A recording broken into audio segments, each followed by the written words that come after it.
Hello everyone, today we are going to start a chapter 5th continuity and differentiability।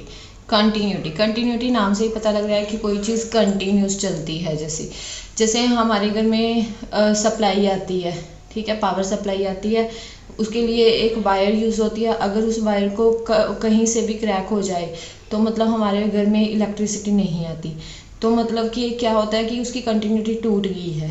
मतलब continuity होना मतलब बहुत ज़रूरी है। ऐसे ही जैसे ये पेन है, हम ये पेन के साथ एक ग्राफ ड्रॉ करते हैं और हमें ये पेन बिना उठाए हमने ये ग्राफ ड्रॉ कर लिया। जो ग्राफ हमने बिना पेन उठाए ड्रॉ कर लिया उसे बोलते हैं कंटिन्यूटी, मतलब कंटिन्यूटी चल रहा है।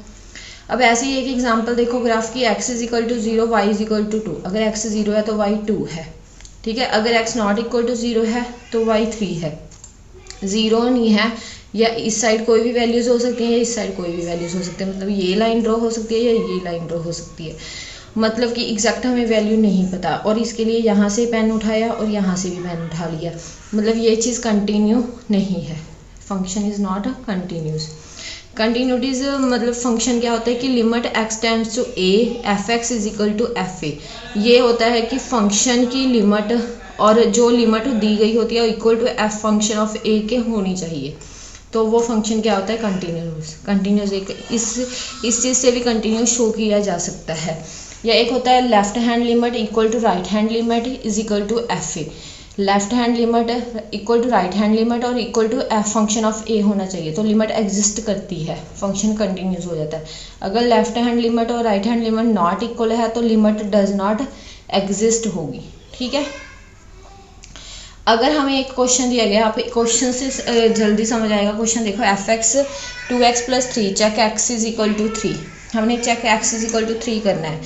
हमें पता है कि लेफ्ट लिमिट भी दी होती है और राइट लिमिट भी दी होती है, ठीक है। हमने नेगेटिव पे चेक करना है, नेगेटिव पे चेक करना है तो हम यहाँ पे 3 - h पुट कर देंगे, और पॉजिटिव पर चेक करना है तो यहाँ पे हम 3 + h पुट कर देंगे। 3 - h पुट किया और 3 - h पुट करने के बाद h की लिमिट 0 हो जाती है। 0 पुट कर 9 आ गया। ऐसे ही पॉजिटिव के लिए किया बेटा, पॉजिटिव के लिए 3 + h पुट कर दिया। 3 + h पुट करने के बाद भी लिमिट h 0 ले ली, 9 आ गया। इक्वल 3 के लिए फंक्शन में सीधी इक्वल वैल्यू 3 पर दी, 9 आ गया, ठीक है। ये सारे इक्वल हो गए, फंक्शन इज कंटिन्यूस। मतलब ऐसे चेक करते हैं अगर हमें लेफ्ट लिमिट और राइट हैंड लिमिट चेक करनी होती है। अब एक फंक्शन दिया गया है, prove that the function f x is equal to 5x - 3 is continuous at x is equal to 0 at x is equal to -3 at x is equal to 5। x is equal to 0 के लिए check करना है तो हम उसके लिए ये वाली कंडीशन यूज़ करेंगे। कौन सी कंडीशन यूज़ करेंगे? ये वाली, limit x 0 f x equal to f 0। बताया था ना कि इस चीज़ से भी कंटिन्यूस शो किया जा सकता है। f 0 फंक्शन में 0 पुट कर दिया, 0 पुट करने के बाद -3 आ गया। अब limit x tends to 0 f x क्या है ये, अब इसमें x की लिमिट 0 पुट कर दी, -3 आ गया। मतलब दोनों इक्वल आ गए तो फंक्शन क्या हो गया, कंटिन्यूस एट 0। ऐसे ही कंटिन्यूटी चेक करते हैं -3 के लिए, -3 के लिए भी चेक कर दी, ठीक है बेटा, सेम प्रोसेस के साथ। अब ऐसे ही हमने 5 के लिए चेक कर दी, 5 के लिए भी चेक करने के बाद फंक्शन क्या हो गया हमारा कंटिन्यूस। अब देखो बेटा हमें क्या दिया गया है, discuss the continuity of f x. हमें दो चीज़ें दी गई हैं, x less than equal to 2, x greater than 2 at x is equal to 2। Less than ये इक्वल, अगर हमने नेगेटिव लिमिट लेनी है तो लेस देन 2 होगा, मतलब ये फंक्शन हो गया x + 1। इसमें x की जगह 2 - h पुट कर दिया क्योंकि एट पॉइंट 2 है, जो पॉइंट होता है वो करना होता है 2 - h। अगर 0 होता तो 0 - h, अगर 1 होता तो 1 - h x की जगह पुट कर देना है। h की लिमिट 0, h की लिमिट 0 पुट करने के बाद लिमिट कितनी आ गई 3। ऐसे ही हमने पॉजिटिव के लिए चेक करना है। पॉजिटिव के लिए यहाँ पे क्या पुट करेंगे 2 + h। पॉजिटिव के लिए हम ग्रेटर वैल्यू उठाएंगे, ग्रेटर वैल्यू ले ली, अब उसमें पुट किया तो 3 आ गया।